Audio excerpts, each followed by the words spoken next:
Hey, what's up everyone? This is Isaiah from Player Development. Today I'm just going to be watching through a workout that I recorded, a basketball individual workout that I recorded as I was getting ready for my tryouts and camps for ABA ball, and just going through, talking through some of the stuff that I've learned along the way. Be sure to like and subscribe for more basketball content. Follow my journey from just an average pickup player to being an ABA player. So let's get into it. Alright, so the first thing I'll talk about is the warm-up. Okay, so you're going to see some of this here, and basically I only started warming up maybe when I started playing more organized ball in college. Never really did that much before, but it's super important, and I've found that as I warmed up properly, this is serious injury prevention, not just like stretching and stuff, but the stuff that you see, active movements, skipping, karaoke, really getting yourself moving and getting your limbs moving in a way that's game ready. Even with some of these more static stretches, taking a couple steps in between, just helping your body to warm up and get ready to move at a high intensity. And I've picked up a couple of different ups, and this one specifically is from Paul Favorites' MacVert program. But Nathaniel Morton has a warm-up that he uses as well. You know, every trainer has their own specific workouts, so you can easily find that on YouTube. Get a good one, find one and use it, stick with it, and reap the benefits. So what I'm going to next is ball handling, and I'm just working on different pieces of my game right now. Just stationary pound dribbles, different combinations, making sure that I push myself. And this is what I've learned with ball handling work, is to go hard and fast, because if you just kind of go half speed when you're practicing, try to do all this fancy stuff, it doesn't translate as well to a game. So if you try to pound the ball into the ground hard, dribble and cross quickly, then that's actually what's going to translate to the game when defenders are trying to speed you up, and you're more likely to lose control if you have not practiced under game intensity. This is one thing I picked up from our tryout day when we worked with a pro trainer. He talked about making sure that when you're doing dribbling drills, or even just dribbling during a game, having your feet even, wide base, so that if someone makes contact with you, tries to push you off your spot, you're actually less likely to go off balance, you're less likely to be pushed off course. So that's something I've tried to incorporate, that you'll see here: wide base, legs or feet even, and using my hip mobility to try to make the moves work instead of moving my feet around, which can throw me off balance. So after I've done the stationary work, I move over to some mobile ball handling. You see just little steps here, going up the free throw line and backwards on the free throw line, moving forwards and back. Again, incorporating some of the stuff that you'll actually use during a game. I'm not always just dribbling forward, but also having to back up at the same time sometimes to create some separation, create some space. So now what I'm getting into is some form shooting. This is what I like to warm up with before I do any shooting work, before I do layups or anything like that. Just getting in a spot maybe 3 or 4 feet away from the basket, practicing my form, and making sure I'm on balance each time, having a good pickup, extension, follow through, good arc on the shot. It's my time to recalibrate where my hand position is, if I'm releasing off of 1 finger or 2 fingers or off the palm. Get a feel for the ball, get a feel for the court and the hoop. This is where I get to kind of troubleshoot my shot. It's before I get out into like mid-range shooting or 3-point shooting. It's up close where I can fix things up, make sure I'm doing things right, and making sure that it's repeatable. I think a lot of trainers will differ on this, but me personally, whenever I work with players, I don't insist that they shoot a certain way. I insist that they shoot a consistent way. So whatever way they shoot, I generally don't have a problem with, as long as they can do it repeatedly, and that's what form shooting is about, is making sure you have a consistent shot. So what I did, I went from in front of the basket to the left of the basket and to the right of the basket along the baseline. So I'm doing form shooting in each of those spots. Now what I'm doing is a simple drill where after I step to the front of the basket again, 3 or 4 feet away, form shot. If I make it, step back, form shot, make it, step back further, and repeat all the way until I get to the free throw line. And then now I'm shooting free throws.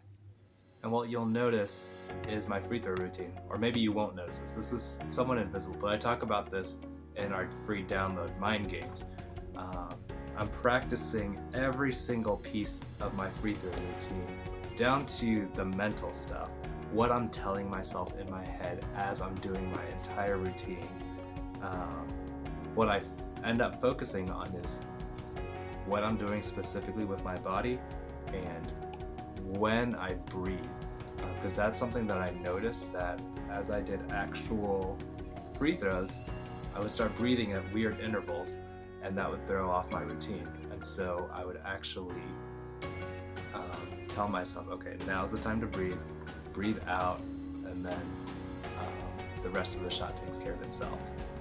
So this is me doing my conditioning piece, doing a suicide after doing the free throws. This is something that I've recently incorporated into my individual workouts since tryouts, since being told that conditioning was a must for playing at the next level. So now shooting free throws after having sprinted for a suicide and being able to knock those down afterwards. And so similar thing here, this one is just a down and back, I believe. But yeah, again, getting that sprinting in, that full court run, and then going back and shooting more free throws. Again, trying to simulate game conditions where you're not just going to be rested when you come in to shoot free throws. You'll have run up and down the court a couple of times, you'll be winded.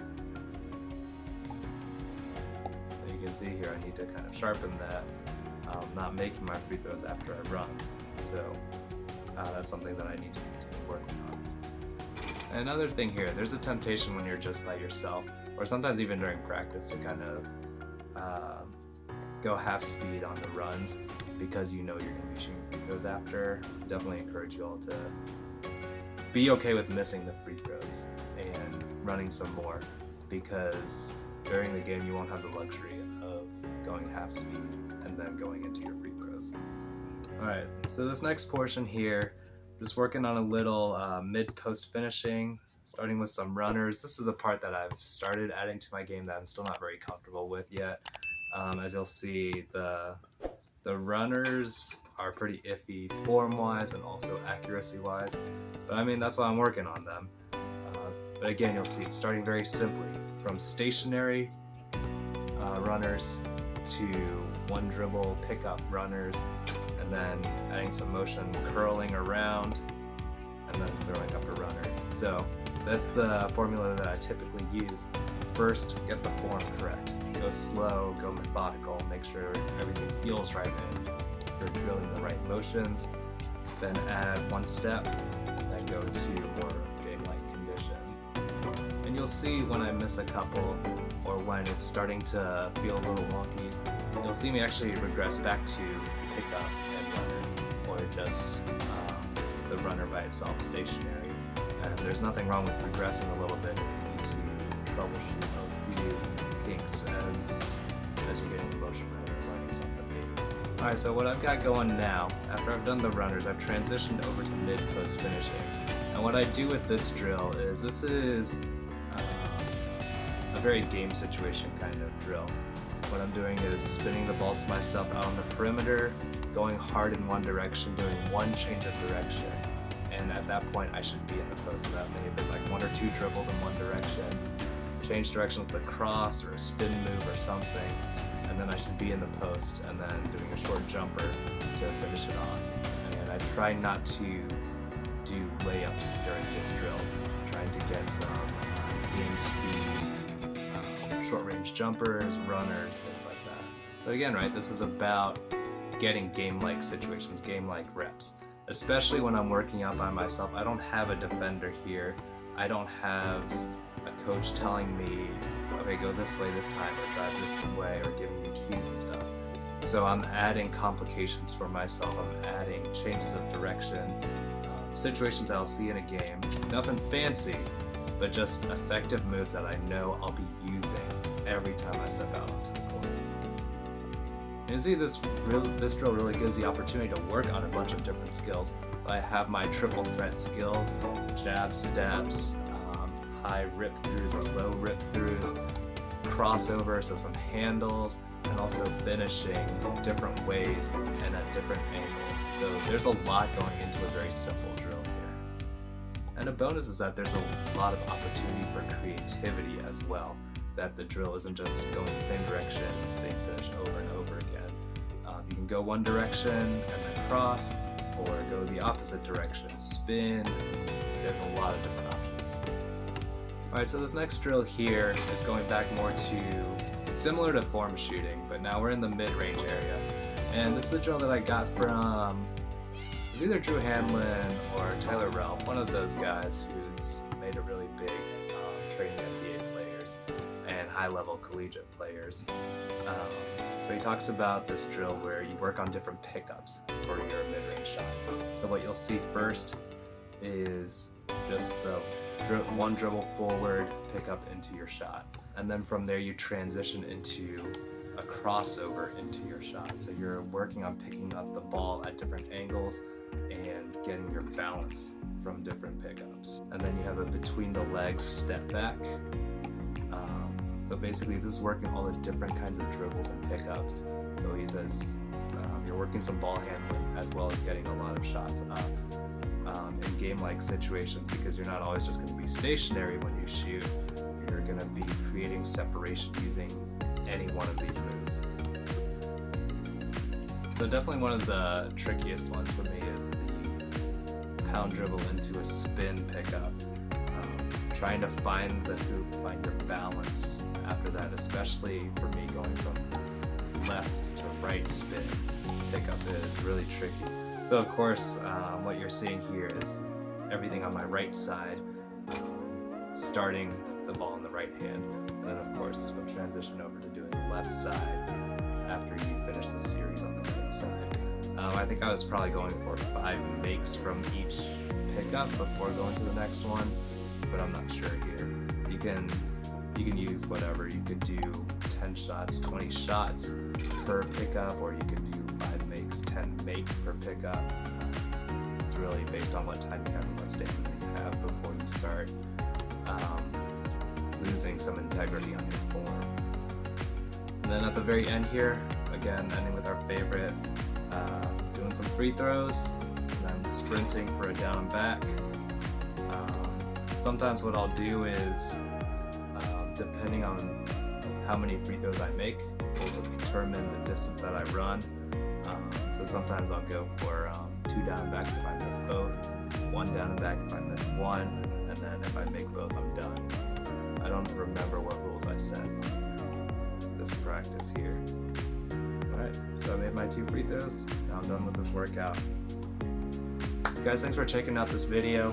I hope that some of the tips that I talked about, from the warm-up all the way through to my thought process behind how I design my workout, is helpful for you. You can copy this workout exactly. You can take some elements of it, but all of this is cobbled together from watching different NBA trainers, from practices that I've done in college, and also to the tryout process now for the ABA. So I think the keys really are just like making sure that you get game-like intensity out of your individual work. So it's not slow, it's not just methodical. There's times for that, and you can progress and regress based on how you're feeling about the form and how new the concept is that you're picking up. And make sure that even when you're the only person out there on the court, that you're finding ways to simulate game-like situations, because that's what's going to translate best into an actual competitive environment. Thanks for tuning in. Make sure to like and subscribe for more content. Follow my journey from just an average pickup player to an ABA player.